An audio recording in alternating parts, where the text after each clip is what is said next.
And hope you're doing well. I'm up. Coffee's on. It is Moscow time. We're doing great. We got some Moscow time coming up. I got a few Moscow time entries today. They're excellent. But let's just acknowledge first that we got a sunrise and a Bitcoin running. All right. So there's really nothing wrong in the world today. Let's just have some coffee and talk about some new stuff, right? All right. All right. Well, thanks for coming, everyone. As you know, we like to start our mornings off with the fakest news we can find. What's the fakest news out there today? What's it going to be? What's it going to be? I'm always interested when I go and look for it in the mornings. That's one of the first things I do is I go and look for the fakest news. So, of course, I go on CNN and I go on all these different places, right? You know, CNN's always good. The Hill, pretty good. They're warning us that incandescent light bulb ban will go into effect next week. So if you're out there trying to buy new light bulbs, forget it. You got to buy the other ones. All right. Just so you know. This is a good one from the Daily Mail. This was sent to us by a Breakup daily listener. So they let us know that if you hate the smell of BO, you might be xenophobic. All right. So bizarre study finds that people who are sensitive to disgusting smells are more likely to have negative attitudes towards migrants. So if BO bothers you, you're a racist, right? What's that saying about what? Oh, we don't ask questions in Moscow time. We don't ask questions, right? The New York Post is telling us that if you're out there ordering food in New York City, you got to be careful. So it's not just the plastic straws. Remember when Trump said that? They said, "Oh, you're crazy," right? Trump said, "What about the, when they said the plastic straws were being moved to those terrible paper straws?" I disrespect paper straws, by the way. When I go in and someone offers me a paper straw, I'll change my order. I can't drink an iced coffee or an iced latte with a paper straw. It's ridiculous. It ruins it, right? I got to get a hot coffee right away. The seed oil disrespecters, right? It's not just enough to say, actually, I don't eat seed oil. I disrespect it. You eat garbage, you eat dog food, right? So that's what you got to do. I do the same with the straws. I'm a paper straw disrespecter. But it looks like it's going to get worse. They're going to follow Trump's predictions. What about the remember when he said, what about the forks? What about the knives? What about all this stuff? So it turns out that New York City, this is according to New York Post, New York City to begin banning ketchup, napkins, and all takeout orders. All right. So no more ketchup, no more napkins. Right. P-Man Van. Yeah. I think that's what's happening, P-Man Van. I'm pretty sure that's what's happening. Who is there? That's what I'm saying. We're not going to ask questions. We don't ask questions in Moscow time. We just give you the straight news, right? We're not here to add comment, guys. This is straight news, straight reporting, right? Bizarre. I'll read it again. It's not, it's the hating the smell of the BO that makes you xenophobic. Okay. But here they are definitely reading into it that you hate migrants because they don't make the connection in the headline, but they don't say it out loud, right? Sounds like it's on their mind, though. Sounds like it's on their mind. All right. Okay. I swear to God, these two headlines are not related. All right. They're not related. So if you try and find a relation between them, that's on you. That's on you. It's not me. It's not me. I'm just going to read the two headlines, and it's up to you to tell me if they're related or not, or come up to your own conclusions, but we'll see. No, ketchup is not racist. You missed it. You missed it. Ketchup is not racist. No. It's gonna boil the oceans. That's the problem with the ketchup. Okay, the ketchup is another one of the global warming things. That's another problem. The racism is a separate problem. All right. But they all come together on these two headlines. Here we go. California's war on math. The new California mathematics framework promises to minimize racial inequity at the expense of mathematical excellence and the promise of the golden state. So that's California, right? So math, super racist, gotta change it. What are they giving about barbecue sauce? Let me finish. What about barbecue sauce? Racist? No. Sorry. Ocean boiler. All right. So California's war on math. All right. So math, super racist, better ways to get to mathematical excellence, minimize racial inequity. All right. So the Associated Press is telling us this morning that San Francisco in California has opened a complaint and launched an investigation of a giant X. This is from the Associated Press, all right? San Francisco has opened a complaint and launched an investigation of a giant X sign that cropped up on top of the downtown headquarters of the social media platform formerly known as Twitter. So there's confusion, it seems, about the meaning of X in California. They cannot solve for X. There's no solving for X right now in San Francisco. They don't know what's going on. The top of the Twitter building, formerly known as Twitter, now has an X on the top. So, you know, they got some problems in San Francisco. Some people say, I haven't been in a long time, right? Some people tell me it's a shithole these days. But according to the AP News, right, California changing math, right? Now, what about X? Where did it come from? Investigation. So San Francisco going to investigate a complaint and an investigation into the sign, right? The actual headline is X logo installed atop Twitter building, spurring San Francisco to investigate permit violation. There we go. It's happening. It's happening. All right. Now, if any of you live in Tennessee or Nashville, The Atlantic has a question for you. All right. So I got this one from The Atlantic. Right. So if any of you were, Bitcoin 2024 headed to Nashville, Tennessee, we're billing it as the Freedom State. Well, I think we might have some trouble here. According to The Atlantic, they're asking the question in the headline today, is Tennessee a democracy? Let's see what they say. This is the Republican Party, the party that controls pretty much everything in Tennessee. They are going to win the next election and probably the one after that. Yet they sound as if winning isn't enough. So they go in to say in the article in The Atlantic, asking the big questions of our time, is Tennessee a democracy? We don't know. We don't know. Other things we don't know, right? This is an old headline, but it's going to be related to what's going on today. This is our last, I think. No, I have two. No, it's a deep Moscow time day today. Let me do this one first, and then we'll go on to the other one. So this is from Time Magazine, right? Time Magazine. Nobel Peace Prize laureates urge allies to help Ukraine win fast. Well, it's a big time peace. At least there'll be peace if they win fast, right? So the Peace Prize goes to people who are really just like, get those cluster bombs going, right? Let's get the cluster bombs in the game. So that's just one person's opinion, but I guess you can win a Nobel Peace Prize for that. Why not, right? Win fast. All right, these two are related, and one comes from a year and a bit ago, April 19th, 2022. And this is the headline. It's related to today's Moscow time, so I'll read them both. All right, so this is an actual headline from 2022. What happens to weapons sent to Ukraine? The U.S. doesn't really know. We don't know. I don't know. So that was a previous Moscow time. Let's get the update.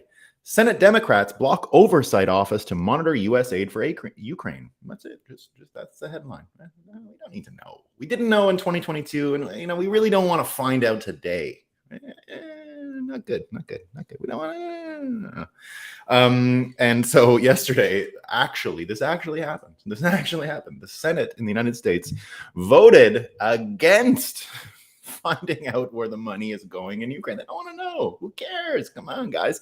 They want to know where your $600 goes. They want financial spying to the max. But money in Ukraine? No. So here's a funny thing, too. Bernie Sanders comes out and has a tweet yesterday, and he goes, somehow we never have enough money for healthcare, education, or housing, but always have enough money for the bloated and wasteful Defense Department that cannot even pass an independent audit. It's time to change our national priorities now. This is Bernie. Okay. Well, what did Bernie do 1 minute later, right? This is 15 hours from that tweet, according to Li Fang. Right. So he came for that vote about transparency in Ukraine. Right. Where's the money going? We don't know. Li Fang says within about 15. First of all, he said laugh out loud. And he's quote tweeting this. Somehow we never have enough money. Bernie Sanders quote. Li Fang writes, LOL. Within 15 hours from this tweet, Bernie Sanders voted against a special inspector general audit of 117 billion in the Ukraine war for money and contractors. So he doesn't want to know about the 117 billion dollars. He'd rather complain. You know, I heard, I'm not sure if this is true. We're going to talk more about the Ukraine vote and all that. But I'm told by pretty reliable sources that because you have these questions, right? When Trump was asking Bernie, tell the truth about the Democrats. They're fleecing you. They're robbing you. You should have won. You've had 2 elections stolen from you, Bernie. Come on. People tell me they had stuff on him. I don't know. Who knows, right? Who knows? But you got to find out why he's such a phony, right? Some people might want to know why he's such a phony. We don't know, but that could be it. All right. So yesterday, the vote did happen. They're not going to find out what happened. They're not going to look into the money. They're not going to look into what's going on with the $117 billion that American taxpayers have sent to Ukraine and the war. And like I said, Time magazine saying, we just got to win it quick. Come on, let's get it over with, right? Spend more money, whatever it takes. So yesterday, Vivek had spaces with Elon Musk and David Sachs. And in the spaces, they covered a bunch of stuff. We're going to talk about a few of the things that Vivek said. But one of the interesting things that he said about the war in Ukraine, and both he and Elon Musk were going back and forth on it and having some, I think, really interesting stuff. What it came down to is this idea of forgiveness and this idea of an exit ramp, right? Because, of course, it's something that we've been saying for a while. If you don't give an exit ramp, if you don't give some face-saving way to get out of this for Putin, for whoever else is involved, it's just going to be about body count, and it probably never end, right? Now, as far as I can tell, there isn't anything left to win in Ukraine. They're just fighting over the same land. It looks like everyone's entrenched. To me, the war's been over for a while, despite the dead bodies that are continuing to pile up. Doesn't look like there's much more to gain or win. It looks like there's kind of a stalemate going on. And so this idea here, and this is what Elon Musk said about it, right? And well, I'll put it in both terms. So this is, Trump's claim to end the war in 24 hours, right? And I think Trump could do that. And what Vivek ended up saying was a little bit different. So they talked about this forgiveness, and this is what Elon Musk says: there has to be some forgiveness, and there has to be some realism, and we have to have a look at Ukraine and Russia by not turning Russia into a devil and Ukraine into an angel. There are no angels in war. The flower of Ukrainian youth is dying in trenches. What are the boys dying for? For what, right? And then he said, we should also be sad that there are Russian boys dying in trenches.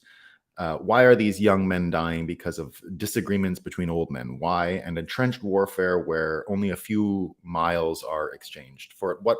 At what price? What is 1 mile worth, right? In terms of life. They talked a bit about this sort of Christian principle of turning the other cheek, and what it could mean to actually bring an end to the war. And it was a pretty interesting frame on it, right? It was a pretty interesting way of talking about it. And I think, indeed, that is probably the only way out of here. A bit of humility, a bit of understanding, but we'll get more to that later. Here's an interesting headline from USA Today.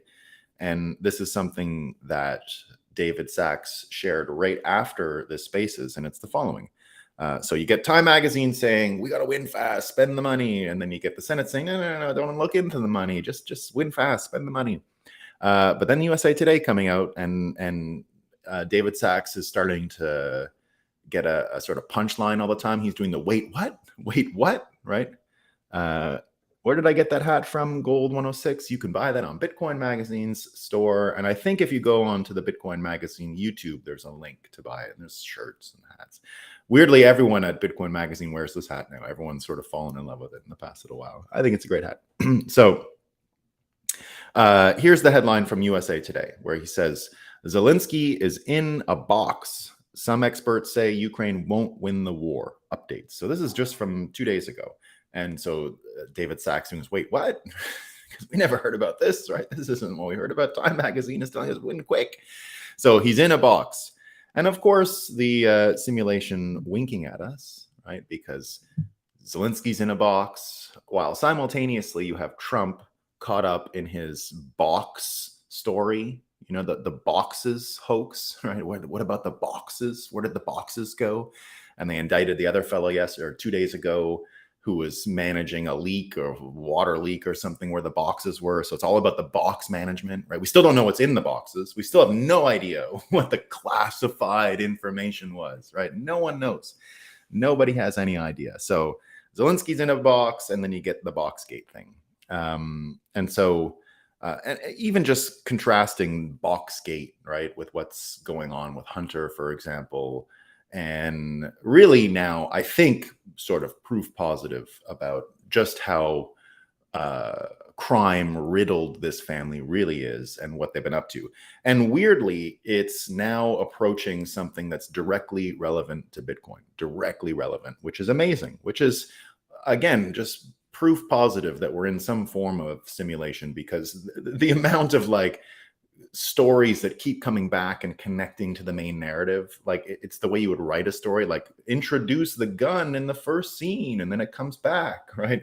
Introduce FinCEN violations. FinCEN as a spying technique to make sure no one complains about war or complains about what happened to JFK, or don't ask any questions, right? We were talking yesterday about 1964 and how financial surveillance began in 1964 as a result of the Kennedy assassination and the beginning of the Vietnam War, and how inevitably what we're talking about with Bitcoin it's about 1971. That is a part of it, right? The taking away of the gold-backed nature of the dollar, but it's not just that. The financial surveillance that came before is, to me anyway, truly the main narrative, the main arc we're dealing with here. And weirdly, this is what is just, beautiful. So now that we know more about the Hunter Biden thing, we're getting more details that even though there was proper compliance with FinCEN, we're seeing that they actually don't catch anyone, even when there were reports. So here's what we found out from everything that's going on with the new Hunter Biden thing and all that. So this is from an actual, also Bitcoin-y adjacent congressman named Representative James Comer, saying just yesterday that 6 banks, so he was on the Ted Cruz podcast, so I guess Ted Cruz has his own podcast now. And here's what he's saying, right? So Rep. James Comer says 6 banks, including JP Morgan, Bank of America, this is from Kanekoa the Great, who summarized the podcast, submitted over 170 suspicious activity reports to the Treasury Department regarding the Biden family, alleging their involvement in money laundering, human trafficking, and tax fraud. So this all went to the FinCEN thing. FATF, FinCEN, FinTrack, all these motherfuckers knew. They knew, right? So this is not the same as what we were saying with the FBI knowing everything was correct. This is separate to that. This is not the same that we were talking about the other day, and that we've been talking about for months. The FBI knew the laptop was real. That was another confirmation. This is a completely different one. This is the regime that Bitcoin is forced to fight against every day, and all of us Bitcoiners are forced to consider and argue against and contemplate, what if we get a carve out, what policies, right?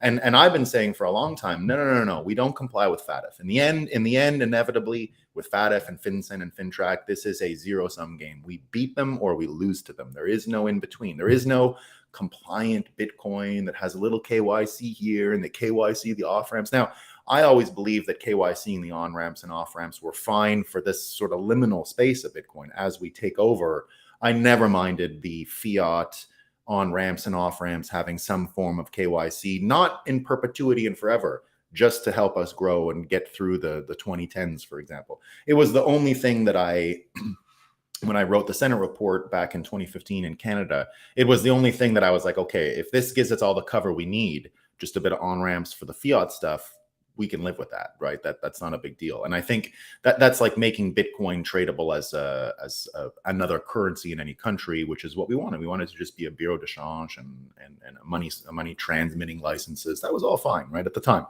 But of course, the end game was to get rid of KYC, and we all understood that was the game we were playing, and that the temporary agreement with KYC on ramps and off ramps was gonna sunset eventually, right?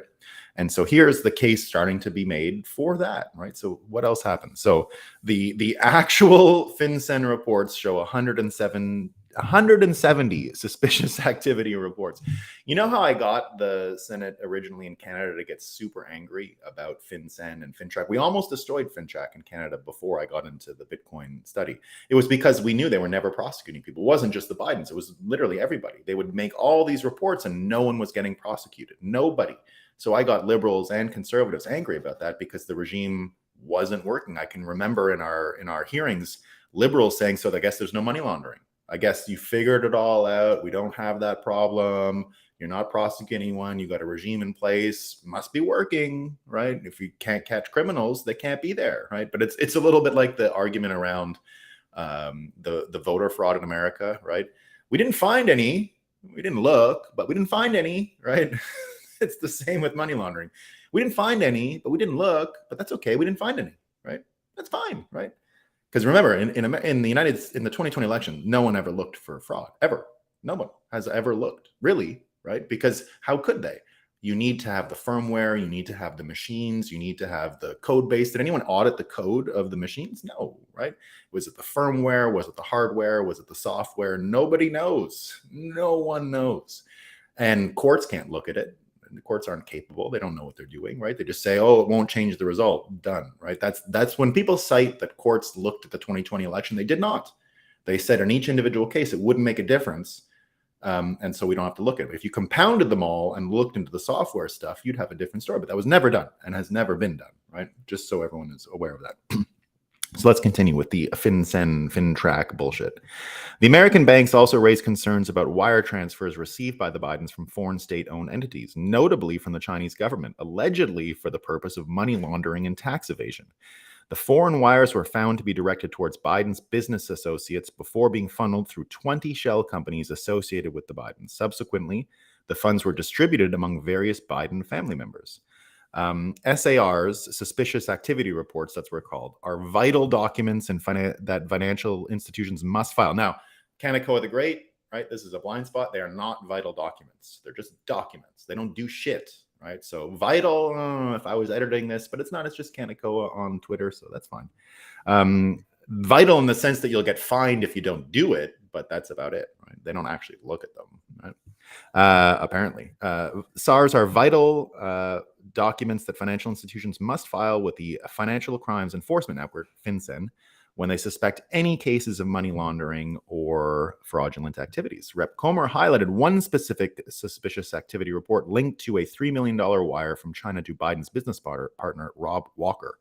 This money was received in an inactive account that had maintained a $50,000 balance for 10 years before the significant wire transaction from China. Within just 24 hours of receiving the wire, Walker initiated incremental payments to several Biden shell companies, eventually dispersing funds to 4 different Biden family members. Comer explained that concealing the source of money through the use of shell companies to deceive the IRS is considered money laundering and racketeering. He noted that if the funds were intended for legitimate purposes, they could have been wired directly to Hunter Biden, but instead they were routed through business partners and various companies with no clear or legitimate purpose. Remember, the Bidens have no service or product that's being sold at all, right? There are 20 companies with no products or services. Nothing. There isn't one, right? There's Hunter Biden Consultancy, right? That's it. That's it, right? How do you light a crack pipe? I mean, you could do that. How do you hire a hooker? I'm sure he knows how. I'm sure he could plan a great party, a great bachelor party or anything. If that was a multi-million-dollar business, I would believe he could, charge those kinds of money. But like weapons, bioweapons,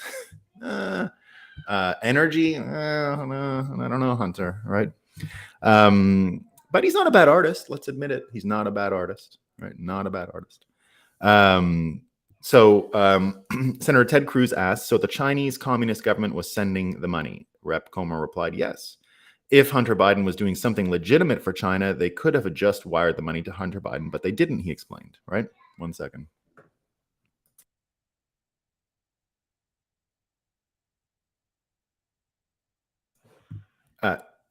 They sent it to the company called Robinson Walker. And then they wired it to a company called Owasco. Then they wired it to another company called Bohai. These companies don't do anything with the money.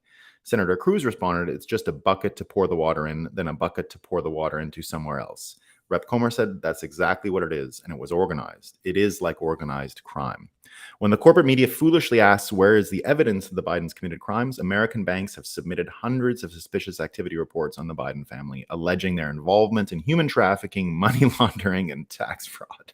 Money laundering, human trafficking, right?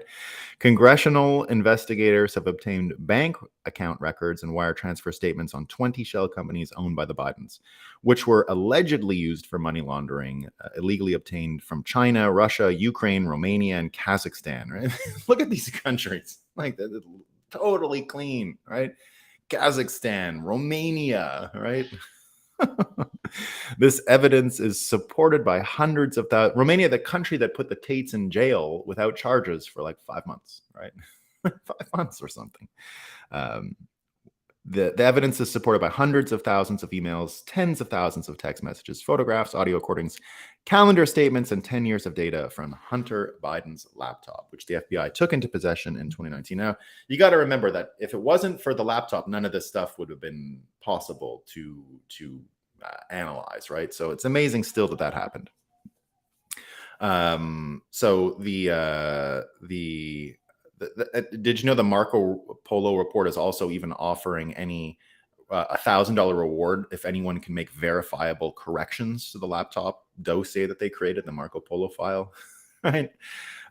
So in addition, credible IRS sources and whistleblowers have accused the Justice Department of obstructing the Hunter Biden investigation by blocking felony charges, search warrants, and interviews while preventing any investigation into the president and his family.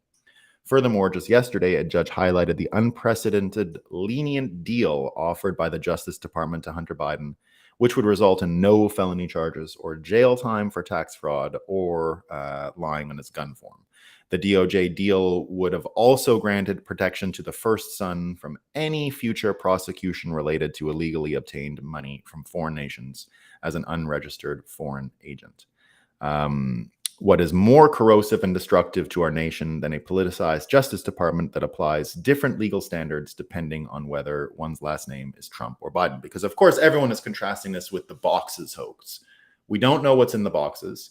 It's a pool guy now that is getting indicted because he like told someone to move boxes or something, right? And Trump told him, and so So you get the boxes hoax, which nobody understands. It's just like a box management thing, like who is in charge of boxes, when, but what's in them, we don't know. Maybe it was national secrets, which is why it's a perfect summer hoax story, because you can do the what if all the time, right? You can do what if, right? It's like, you know when comic book writers, right, try that, right? What if Spider-Man never got bit by the spider and got bit by a radioactive scorpion, right? What if Captain America wasn't a man from America? What if it was a woman from the United Kingdom, right? Oh, what if? So this what if thing is how the hoaxes work. It's what Mueller-Russia collusion was based off of, right? What if someone has a document and Trump could get in trouble because what if they come with the document? And so the thing with the boxes hoax is that it's the perfect summer hoax because it's filled with what ifs, right? What if Trump had secrets in the boxes and he was selling them to a country? What if the secrets were everything that America required to be safe, right? What if? It's all going to be what ifs, right? So you can run a what if scam, a what if hoax all summer and no one's going to ask any questions, right? Meanwhile, with Hunter, you don't have to ask what if. I mean, it's all there, right? So they're going with a what if versus actual stuff, which is in the end perfect. It's perfect, right? If you're a Bitcoiner, if you're out there saying, FinCEN and FinTrack are actual caps on humanity's potential, which is what I think FinCEN and FinTrack are in the end. They're not just terrorism financing. Let's protect people from money laundering. They were never that. They are never supposed to be that. And it's a shame that people still cite them for those reasons when we know no one's getting prosecuted. And that's what makes this story so perfect.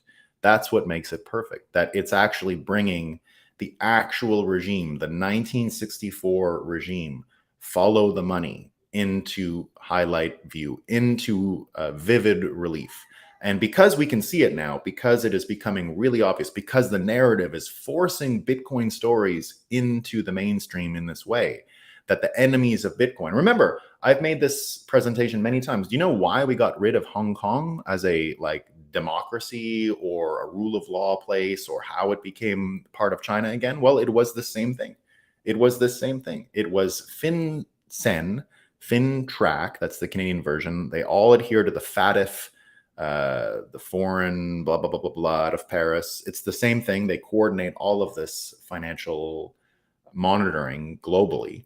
Those guys were the ones who Carrie Lam, the CEO of Hong Kong, cited as the reason for which they needed extradition to mainland China, thereby making mainland China law apply to Hong Kong. Because with extradition, of course, you're not safe in Hong Kong, right? You're now subject to Chinese law.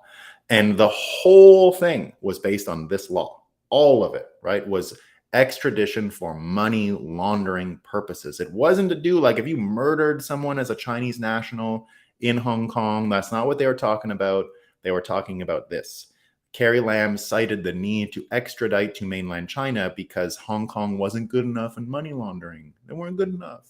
They didn't catch anyone. Oh, we need to go use the Chinese legal system because ours isn't working, right? So that was the point. We got rid of Hong Kong, one of the most amazing cities in the world, one of the most beautiful, dynamic, filled with energy, filled with entrepreneurship, filled with enthusiasm, and tax-free forever. It was a paradise, right? It became an absolute shithole because of what happened. And now I believe Hong Kong can make a comeback in a different way, in a different form. And as we get through this stuff, I think the spirit is still there. But with what's going on, right, it's not there. But now that we have Hunter Biden, and now that we are getting these stories, now that we're bringing the FinCEN story right into the mainstream, it's how we're going to win. And that's why I called today's show, right? That's the theme. If you didn't see, Margot Robbie, right, did one of the most amazing advertisements yesterday in the history of Bitcoin for Bitcoin, right? And accidentally, I think. So Margot Robbie, of course, beautiful actress playing Barbie. And she was in The Big Short. If you remember The Big Short, she's the one where if it gets boring and dry, they had her in a pool, or sorry, in a bath, explaining what happened. By the way, you can get The Big Short, I think, free right now on YouTube. I think it's free on YouTube right now. I noticed that. So Michael Lewis, who spoke at Bitcoin 2023 in the movie The Big Short, if you haven't seen it, free on YouTube. I think I noticed that the other day. So Margot Robbie playing Barbie, the real life Barbie. It's destroying the box office. It's doing super well. I haven't seen it yet. I hear good things though. I hear it's actually a great movie. So I'm gonna check it out at some point anyway. And in Barbie, in the press around Barbie, she was doing, Margot Robbie with a bunch of other actresses were doing an interview yesterday. And someone asked her, well, how do you know what a Ken is? How do you know how do you tell if someone's a Ken doll, right? Or a Ken person, or a Ken energy? Of course, the actor playing Ken in the film is Ryan Gosling. And so she says, well, how do you know someone's a Ken? Well, they're probably talking about Bitcoin, right? They're probably talking about Bitcoin. Now, Ken in this context is a main player energy thing. And here's the interesting part, right? So here's where I'm going to tie it together. So Ken, of course, main energy character, main character energy. They called it Kenergy in the thing yesterday, right? So all kinds of Bitcoiners picking up on it today, talking about big Ken energy and Bitcoin, and how it's clearly a sign. Well, why would a female, like it's sort of an ideal female character who's playing Barbie and is generally regarded as one of the most beautiful women in the world, what she's recognizing already as sort of a good mate is a man talking about Bitcoin, right? Now, why is that? How did we get to this point, right? Well, you can see this as, I think, the reason why. So go back to the Vivek interview yesterday with David Sachs and Elon Musk, and the most amazing part of the interview, right? The funniest part, the part that resonates most with me, is Elon Musk congratulating, right? So he congratulated uh, Vivek for what? For not being an NPC. And he said, "Thank you, Vivek, for not being an NPC." Right. And of course, they were talking about why was he being thanked for not being an NPC, a non-playable character. He said things like, "We got to get Alex Jones back on Twitter," which we would love, right? Isn't Alex Jones the most entertaining person in the world? Alex Jones, an absolute hero of World War III. I think will go down as one of the most cherished American characters in the pantheon of American characters, a true American original. And so you get Vivek talking about bringing him back on, and then in the end you get, as I said, Elon Musk congratulating him for not being an NPC. And he gave an excellent frame, I think, in the interview about what is going on and what America needs to get better, let's say, right? So he came out and said that America is, and the fight that we're in is not between black and white. It's not between gay and straight or Democrat and Republican. It's the Great Reset versus the Great Uprising. It's the managerial class versus the everyday citizen. It's aristocracy versus sovereignty, self-governance versus monarchy, right? Now, I don't agree with all of his binaries here. I don't agree exactly. Like, I don't think monarchy and self-governance is really what we're talking about here. And I don't really think, here's where I'll take a little bit of issue as well. He came out and said that the only way to get America, let me just get the exact quote. I don't know how I went around to get it specifically. I went back to get it, and now, oh, there it is. Yeah. I went back to get it, and now it's not there. God knows what I did with it. 1 second. Jeez Louise. Well, I don't even know where I put it now. Anyway, what he said more or less was, you've got to fill the void. Well, I got to get it exactly because it's like literally my punchline here. Where the heck did I put it? This makes no sense. I literally came back to find it and put it in here to make sure I had it when I was doing this, and now I don't know where it is. Jeez Louise. Okay, there we go. Here it is. So he came out and said in that thing that the spiritual void, right? So the spiritual void that Americans are feeling, there's a spiritual void. And he says he's going to fill it right now with patriotism, family, and faith. So what I will say is this idea of filling with patriotism is a little bit where his binaries about World War III, I think, are off. Now, not exactly. But I'll explain why. And it goes back to, I think, something JFK once said. So it's a shifting version of patriotism. And I think Bitcoin is going to help us understand that. And it actually goes back to one of JFK's most famous lines, right? So what JFK is known for a lot of things, but perhaps his most famous quote is, "Think not what you can do for your country. No, think not what your country can do for you, but what you can do for your country." Right? Sort of a really famous JFK quote, right? "Think not what your country can do for you, but what you can do for your country." Now, that was a fine frame for the 1960s, and that's where a lot of patriotism was incited, where it came from, and where a lot of people drew inspiration, like, what can I do civically for my city, for my country, and all these things. And here's where I think we're going to head, though, in our shifting idea of patriotism. And again, where the Robert Kennedy candidacy becomes so important and so mystically entwined with all of these questions of 1964 and assassinations and what happened, and in particular, this weird role that his uncle held as sort of the last legitimate president. And, well, other than Trump. Here's where Kennedy is dealing with right now. And it was strange because this is what we were talking about yesterday. Remember yesterday we were talking about how because I think Biden is going to get assassinated. Right? I don't think it's going to be reported. It's not going to be a gunshot like Kennedy. I think it's going to be they're going to try and sleep and in his White House.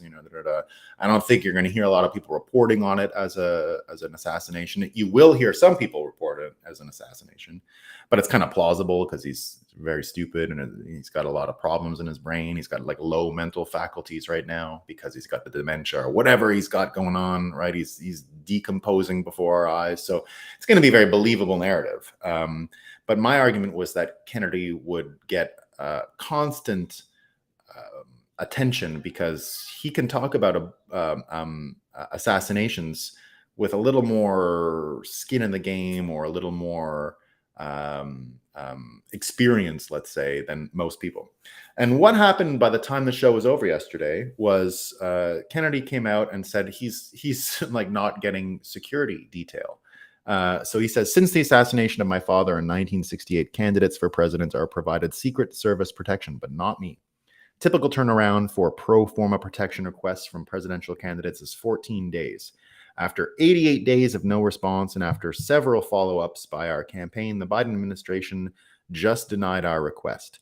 Secretary Mayorkas, I have determined that Secret Service protection for Robert Kennedy Jr. is not warranted at this time. Our campaign's request included a 67-page report from the world's leading protection firm detailing unique and well-established security and safety risks aside from commonplace death threats. So, of course, here's the funny thing, right?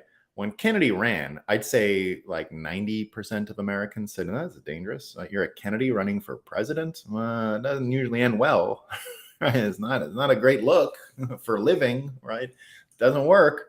Everyone who's ever tried, right? Well, that's not true. I guess Teddy did run once and was terrible, right? The Chappaquiddick brother didn't quite get there. So now there was a community notes added to this saying that Secret Service normally only does it for for presidential candidates 120 days before the general election. Not sure how true that is.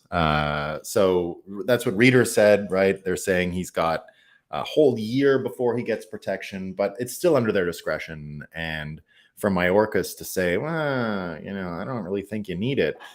I mean, can we think that a guy like Mayorkas is now like operating? I mean, I'm pretty sure at this point, if you did a little FinCEN, FinTrack thing, you'd find some money going to places where it shouldn't, because this looks like a corrupted person. This is not logic. This looks like someone's got either paying him or blackmailing him or doing something. But this makes no sense. The point, though, is that just as I predicted yesterday, any topic around assassination is just a freebie for Kennedy to get in the news. And so it's going to continue that way. But here's where the JFK line about thinking what you can do for your country becomes important. In the end, the job of a government, the job of all of these, why we even have one of these things in the first place, is security, right? Like, that was the original reason why we created these governments, to make sure the walls of the castle were strong, or to make sure that the security of a group of people was well monitored, right? The original militias were to protect the farmers, to protect the people and their jobs and their work and all that stuff. Now, as the civic engagement grew after World War II and all these new things happened, we had a huge bureaucracy, and it's what I've been saying forever, that really the fight of World War III is just turning off the engine of World War II, getting rid of the bureaucrats, getting rid of what governments do for you, and all those things, right? So just changing the formula. And when you see Kennedy now, who can't even get basic security for himself from I guess the strongest country they say that's ever been on the planet, right? He can't even get basic security when everybody knows he's in danger. Everybody knows he's in danger. The first time I met him, I said, how is he, like, he's got one guy, right? He's got one guy. Are you kidding me? Now, what's interesting too is when you look at the comments on Twitter when he sells this, it's like all these Bitcoiners like, I'm here. I'll bring my guns. I'll bring my stuff. We'll make a posse. We'll protect you. And I think he's going to be fine. I don't think he's going to get killed. At least I hope not, because if he does, we're in a much darker World War III if this happens. And I just don't think the clown show can get to it, but we'll see. We don't know. Everyone's watching. So the point is, though, that I think you're going to get a new definition of what your country ought to do for you, right? Which is the basics, right? So I think in the end, Robert Kennedy can sort of flip JFK's idea, and to bring it back to what Vivek said about patriotism, and patriotism being a thing that is going to fill our spiritual void, I guess he was saying. In the end, no, it's not exactly like that. It's not that same form of patriotism. In the end, I do believe it's going to be a a patriotism, I guess, but whatever system actually helps support individual peace, because that's what we don't have, right? We definitely lack social peace, but individually, each of us is affected by all this anxiety and stress, and the majority of Americans have no inner peace at all right now, right? At all, zero. That's just not happening. Now, Bitcoiners are the exception to this rule, because we have sort of checked out of a lot of these fights. We're seeing it in a longer arc of history. We're becoming a little less associated with these things. Like I don't get bothered by, I never really did, but like flag burnings or unpatriotic acts. That's not really what bothers me. What bothers me is things like Kennedy not being able to have any security in what is clearly a very dangerous and hostile environment, and basically the most powerful country in the world saying, you're on your own, buddy. Yeah, we get it. Your dad, probably killed by the CIA, and the Secret Service. I don't even know why Kennedy would want the Secret Service, by the way. They actually did kill his dad, right? According to Kennedy, if you listen to Kennedy's own take on how his dad died, he says it was the Secret Service. That's what he says, right? It wasn't. He's forgiven Sirhan, the fake Palestinian something, right? He's gone to meet him in the prison and has forgiven him for what he allegedly did. He doesn't believe it. He believes his father was killed by a CIA or a Secret Service agent, and he knows his name and thinks it's him. So did his dad's friends, right? He only came to that conclusion because his dad's friends talked him into it. He was ready to believe that his uncle was killed by Lee Harvey Oswald and his dad was killed by Sirhan. He believed that, right? Now that was changed. So Kennedy there now can actually bring and articulate this new form of patriotism, which really will be whatever system allows individual freedoms to flourish. And patriotism will be linked to that one single capacity.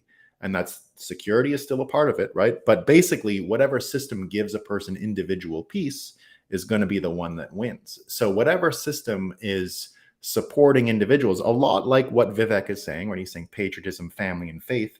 Family and faith are, of course, personal things. Patriotism also a personal thing. And so this isn't about benefits, which are all going to end, right? All it really will be is come down to the basic principles of what a government ought to do. It's collective security insurance, I guess you could call it. It doesn't even mean you got to give them guns, right? We're not even talking about men with guns here. We're talking about something else totally different. And so when you start to see that Kennedy and Vivek and these guys are in a position now to re-articulate the relationship between government and people and the government's job, we are really getting to a point where we can establish, I think, what the fault lines of World War III are. And from that, you can see why Bitcoiners and talking about, main character energy and being Big Ken energy, why that formula is more or less enough to win World War III and completely change what is going on going forward and get rid of all of these ridiculous criminals, right? So there you go. We got good things happening. We got Trump, I think, doing real well. I don't really worry too much about the boxes, who has the boxes, right? So it looks like, again, I don't think old Joe is going to make it much longer. I think that there's some decisions being made. Hunter's going to fry. He's going to cook after that. And so there you go. All right, let me see some of these quotes. I hate paper straws. We all hate paper straws. They're the worst. Slarty Blartfast says stainless steel straws are the best. I have to thank paper straws for the advent of them. They also double as great pea shooters. They are good pea shooters.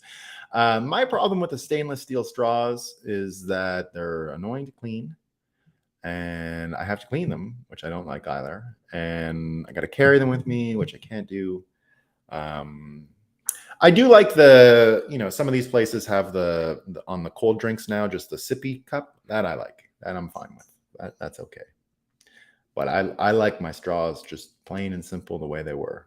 Straight up plastic. Right? Ketchup is racist. Companies don't make money on ketchup package. They must have lobbied politicians. Yeah, it could be, Joe. You're not wrong. I heard a lot of nasty things about the number 17. That's the math one. Yeah. War on math. Yeah, that old number 17. What a jerk, right? Good morning, peeps. Good morning, Daniel. Hope you're doing well. CK, good morning. Hope you're doing good, man. We got to catch up. Good day to all the Bitcoiners. Count Von Count. In disbelief. Yeah, I guess, does this make the Count from Sesame Street some kind of also racist now? Maybe. Pyramid 7. Ended fast. Elect Trump, boom, over. Yeah, I think so. Hey, I would never look, I would be happy with the Trump presidency, that's for sure. But would still like to have these other guys. I think Vivek is actually, becoming more interesting, frankly, on the Republican side. As much as I love Trump, I will always love Trump, and you'll never beat, just the wattage. Like, Vivek doesn't even come close in just total wattage. But remember what I've said many times: Trump is expensive, and it's true about that. He triggers people and makes them crazy. I underestimated I would never ever change backing him in 2015 for the 2016 election. I would never change that. It was magical, right? The whole feeling was good. But I'd rather he becomes eminent, what do they call it? Eminence grise, gray beard. What's the word? The wise elder, I guess you could say. What happens when all the Bitcoin are bought up from exchanges? That won't happen. Jumper, there's always going to be a give and take and a buy and sell, and it's just going to be more and more interests, right? More and more interest, and because they will offer interest, right? That's how they're going to keep their Bitcoin on exchanges. Once you can financialize and rehypothecate. Now, I don't mean fractional reserve. That's another story. Right? Fractional reserve is another story altogether. But exchanges, what will happen here? Well, here's what will happen.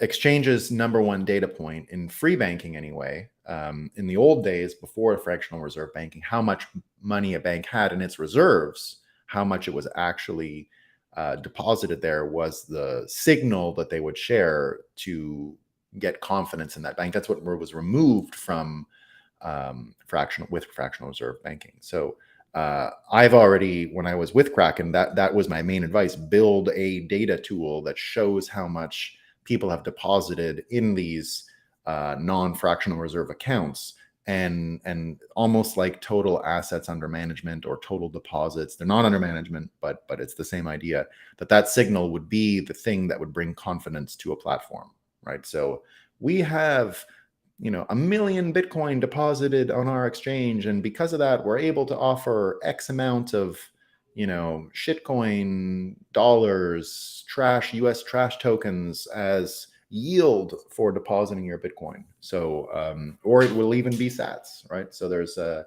way, but basically it brings it back to the actual original word of interest, right? So interest, forget the economic word. It literally just means who's interested, right? Who's interested, right? And you can measure that. And an exchange can say, this is how many people are interested in our exchange, and this is how much interest we can share. So interest payments. So there you go. Hazard pay for U.S. troops in Ukraine has been approved. Troops in Ukraine. This usually happens before America starts adding troops to a war zone. Yeah, I saw that. Yeah. We'll see how many of these things are really just about hiding Biden crime family stuff. I mean, it looks like all of it, right? Yeah, there's the hat. Yeah. No problem, Gold 106. Did Putin pretty much complete his initial objectives? Looks like it, Pyramid 7. Yeah, it looks like it. But we don't know, right? Sounds like a Seinfeld, but what about the boxes? Everything these days is about where are the boxes? What's in the boxes? Yeah, we don't know. We don't know what's in the boxes, Najib. That's the insane part. No one has even told you, like, okay, box hoax is real. If you have something where Trump is like literally selling technology or something, which is not happening, right?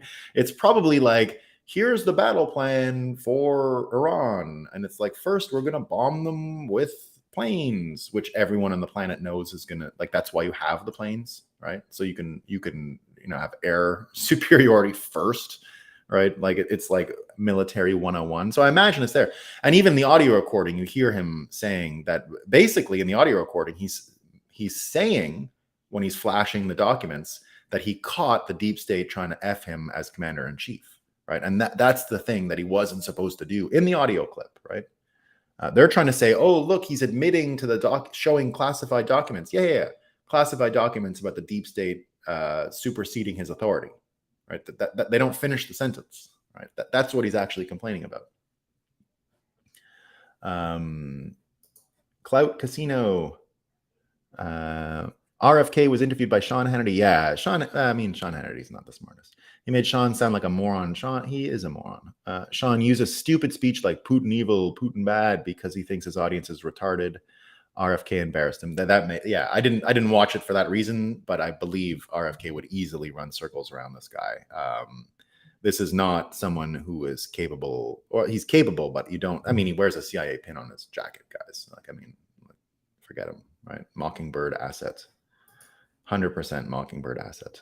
Soon we'll need KYC for KFC. Shit, have you guys seen these? So here's the thing. Here's the individual liberty, individual freedom contrast. Just look at what's actually happening in China these days with 15-minute cities and social credit stuff. It's unbelievable. Now, it's enticing, right? You can buy a Coca-Cola with your face, right? But not if you're a little sketchy. Not if you wondered about something. That ain't gonna happen. Smash the like. Voting machines online with Ukraine when they supposed to be offline. Never mind connected outside the voting machines. Yeah, you don't have to convince me of the voting machine scam. As I've said it many times, Bitcoiners get it. Like we understand. We don't need to know more. We understand the trade-off: credibility or convenience. You don't get to choose both. There is no option where it's credible and convenient. Bitcoiners, that is the actual scaling debate around Bitcoin. That's it. And it applies to voting systems as well. And so Bitcoiners recognize the stakes, what's at play, what's at stake, right? They understand the game.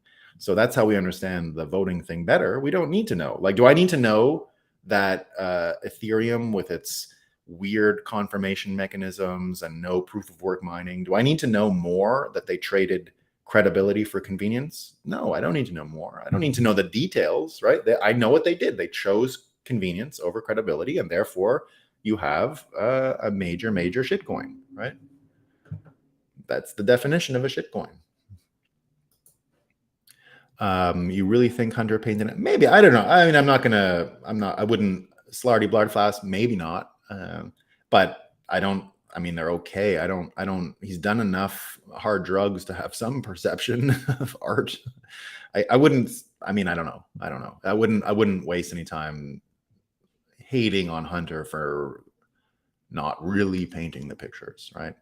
I'm happy to say they look not bad. And I wouldn't pay more than like $50 for any of it, right? Not even $50. Like, I don't think I would even hang them, but I can admit they're not ugly, right? Now I don't think they're great.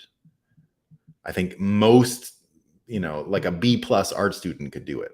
What he's doing is, I guess, what I'm getting at. A B+ art student. So there are millions of people at his level. So none of it deserves the money. But that's not what art is, right? Art is always the person. It's not about skill. It's nothing to do with that. It's who's doing it, right? I heard they were more surprised what they didn't find on the laptop. Yeah, I don't know. Don't know. All right. Bon matin tous. Where do I sats? Hope you're doing well. I have to do it. K for Candetta. Yeah. Cloud Casino says, she said that. She said that, Cloud Casino. Yeah. I am Ken. Yeah. I am Ken. Yeah. Love it. Love it. So we love her now, right? We love that movie. AJ is a force of nature.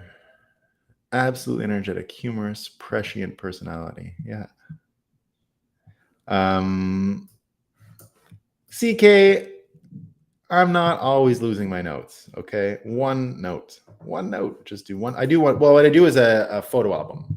I create a photo album out of screenshots that I use. And I don't know how I forgot to put that screenshot in. I probably didn't. It's probably here. I just didn't put it in the right order. Here's another one of his quotes that I did put, though. The real divide isn't between Republicans and Democrats. It's between the managerial class and the citizen, right? So that's sort of what I'm saying about patriotism.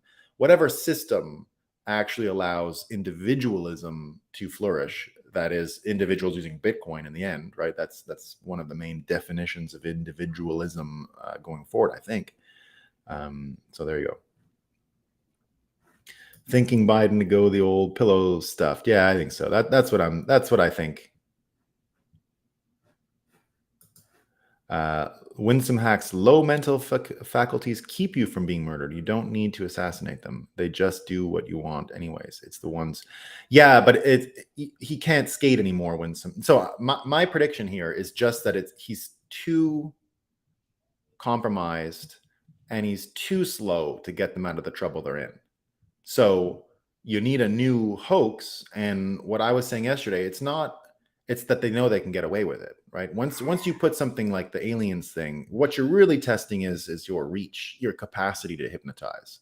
And now when you're there, and now that you're fully confident in your capacity to hypnotize, you're saying, well, this guy doesn't deliver lines that great anymore, right? I'm going to remove him because they're creating their own troubles. I don't know. You're right. Maybe they just brazenly hide it, which is what they're doing so far. I just think they're going to use the pillow move because they don't have staff around. They can take those people away very quickly. That's not hard. That won't be hard. I mean, look, they don't even have cameras in the White House anymore, right? Like they can't catch a Coke user. And I don't ever want them to catch a Coke user, right? But that they lied and said that there's no cameras, right?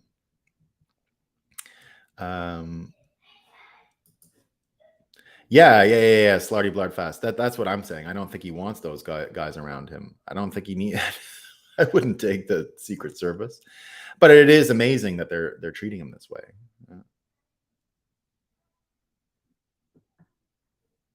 Yeah, win some hacks. Someone always ends up being the big cheese. Democracy is a release valve deal in which we let them fight peacefully, pass control peacefully. Yeah, hopefully.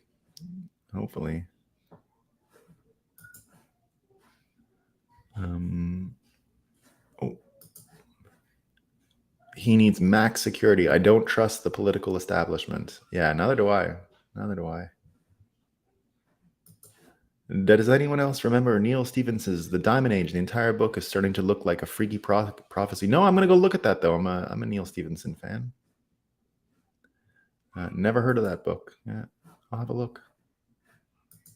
If the deep state monkeys take out RFK, most likely be an industrial type accident like a plane crash or a grand piano falling on his head. Hope not, though. Yeah, I agree with that. That I agree with. They're going to try and make it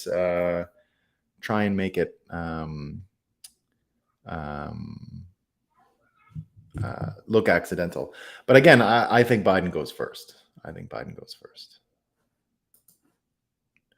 The current Secret Service, the ones doing the protection of the president, are mostly sheep dipped out of the military bomb squad, and they pull active. Yeah. if you try to use the Secret Service the same way they did with JFK, you would have a whistleblower, active duty personnel. Yeah, I think so. So again, but they did it to his dad, right? They did it to RFK. So there are enough bad apples, I think. Now, I think a lot of them are great heroes. I don't want to make it sound like I believe the whole Secret Service is compromised. It's not. I don't think the majority of them would do what they're told. I think American brainwashing might save a bunch of them in that we're a free country, but maybe not. Maybe not.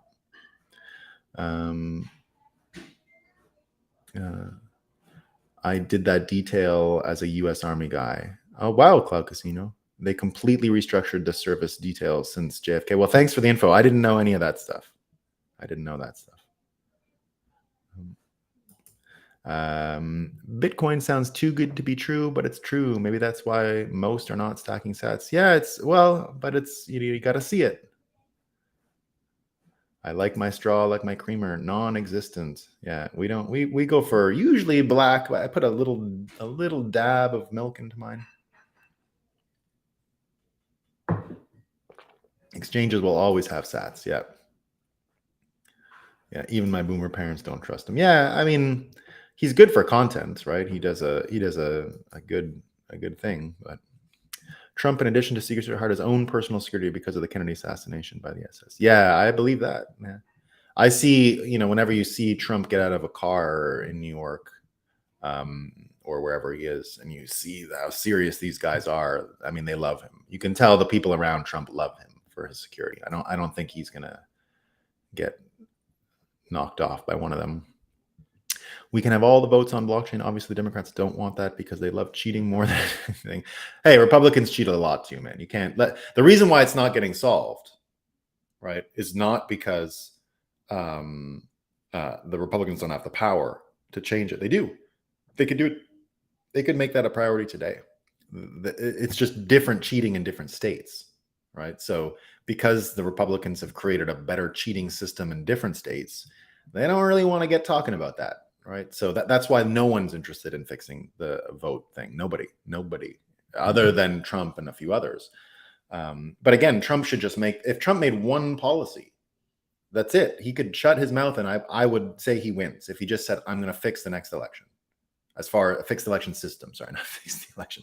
I'm going to fix the election systems going forward across the country, because it's obviously the urban elections have been corrupted probably since the 50s, maybe forever. I don't know if we've ever had a legit election in the 50s, but you can tell they're screwed up because Democrats have a uninterrupted reign in American cities of 80 years, and they're done. Like, American cities are shitholes now. And that shows there's something wrong with the feedback loop, that basically organized crime it's an easy scale for them to run municipal elections. I know, because Montreal had a huge problem because the concrete started to fall apart here in the aughts, in the early 2000s. A little kid died, a overpass chunk fell out. And so they did a huge inquiry onto the corruption in municipal politics. And it was, I'd say, one of the biggest public inquiries in the history of Quebec. The rest of the world didn't pay attention, but it was like gripping in Quebec. That's all they thought about. All they talked about was hearings all day, every day. They were arrested mayors. Sitting mayors got arrested. I think cleaned it up, not by eliminating the mafia, but basically by saying, whatever happened, the mafia have to use better concrete, I think is what happened in the end. And now Montreal is looking great. All the new infrastructure, things are getting built at a clip you've never seen. I've never seen Montreal grow this quickly. New trains, new subways. I was saying already about 10 years ago, I couldn't wait to move back to Montreal once all the construction was over, and what I had already seen as the wake of the inquiry on municipal corruption. But what I understood by watching the Montreal case, because I've always loved Montreal. I think of myself, all these stupid Canadians that used to travel around the world with their dumb Canadian flags on their backpack. These people, I used to always put a Montreal flag. Fuck them, right? I don't want Canadian flags, stupid shit. I'm a Montrealer. I was a Montreal separatist way before I was a Quebec separatist. I've been a Montreal separatist forever, like a Montreal city-state. I've been wanting to make Montreal a city-state since the 90s. I had enough of Canada already in the stupid referendums we had in the 90s. So I've been a Montreal city-state guy for a long time. Like, all right, well, if Canada's separatable, so is Quebec, and I'm done with it, right? We'll just make a city-state and we'll be fine. I've modified in that I'm happy enough with Quebec separation at this point, and a retooling of all constitutional blah blah blah blah. I think Quebec will be a great place. I think all of Canada will be better off broken up. Right? It's one of those divorces that should just happen. Not a good situation here, right? The deal doesn't work for anyone. Canada is the dumbest country that ever existed. It's a very stupid place. Very, very stupid. It could get fixed, I guess. I don't really care. Hunter selling his paintings is akin to politicians selling the him a little, unless their book was selling for $500,000. If you could do $500,000, it is just money laundering. Absolutely, it's just money laundering. But at least with books, like, oh, I see what you mean. Yeah, they get millions of book sales because, I see what you mean. Yeah.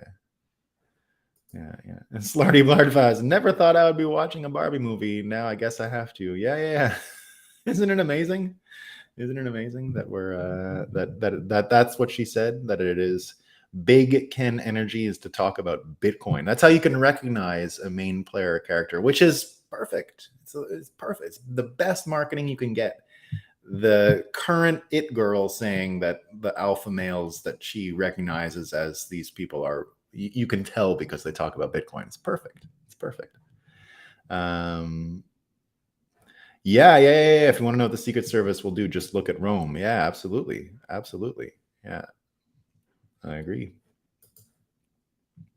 By all appearances, USA, if operating on a COG government from JFK until this very day, America been paper clipped. Absolutely. Yeah. All right, team. I'm out of here. I hope you all have a great day. And I don't think I'll see you tomorrow, but I shall see you Monday morning. And enjoy your weekend, everyone. Hope you have a good one. Peace.